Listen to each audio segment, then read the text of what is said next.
नमस्कार. या ठिकाणी अतिवृष्टीच्या पावसामुळे झालेल्या नुकसानाच्या निमित्तानं गेल्या 4 ते 5 दिवसाखाली तहसील कार्यालय यांना लेखी स्वरूपात पत्र देऊन त्या ठिकाणी बाधित शेतकऱ्यांना तात्काळ नुकसान भरपाई मिळण्याबाबत आपण निवेदन दिलं. त्या निवेदनाच्या अनुषंगाने महाराष्ट्र राज्याचे कॅबिनेट मंत्री भरत शेठजी गोगावले यांनी देखील सचिन मुळीक सरांना दूरध्वनी मार्फत कॉल करून त्यांनी त्या ठिकाणी सूचना दिल्या.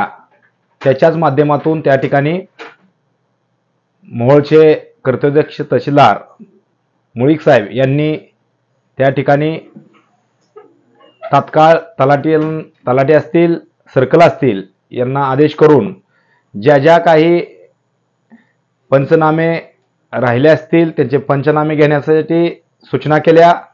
त्याच्या याद्या मागवून घेतल्या आणि याद्या मागून 2 दिवस 3 दिवस त्या याद्यावर कामकाज चाललं आणि आजपासून रात्री ते आजपासून त्या ठिकाणी त्या शेतकऱ्यांच्या खात्यावर पैसे येण्यास सुरुवात झाली. मला शेतकरी बांधवांना आवाहन करायचं आहे, या ठिकाणी ज्या कुणाच्या पासबुक दुरुस्त असेल, काय जणांचे अकाउंट नंबर चुकलेले आहेत, काय जणांचे फार्मर ID चुकलेले आहेत, ई-केवायसी चुकलेले आहे, ई-केवायसी करणे आहे, त्या ठिकाणी ते लवकरात लवकर करून घेऊन त्या ठिकाणी आपण तलाठी कार्यालयामध्ये सादर करावे. कारण का तर लवकरात लवकर आपल्याला शेतकऱ्याला त्याचा मोबदला मिळेल असे तलाठी कार्यालयाने आणि तहसीलदार साहेबांनी या ठिकाणी दखल घेतलेली आहे. तरी आपण लवकरात लवकर त्या कागदपत्राची पूर्तता करावी आणि लवकरात लवकर आपल्या खात्यावर पैसे जमा होतील.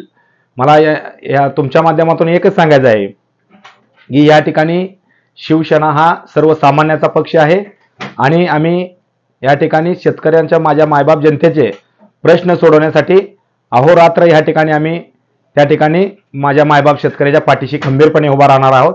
अनेक काय जर संकट आली तरी त्या ठिकाणी शिवसेना धावून जाते आणि तशाच पद्धतीनं या ठिकाणी मोहोळ तालुक्यातील शिवसेना 100% माझ्या मायबाप जनतेसाठी 100% धावून जाईल. जय महाराष्ट्र.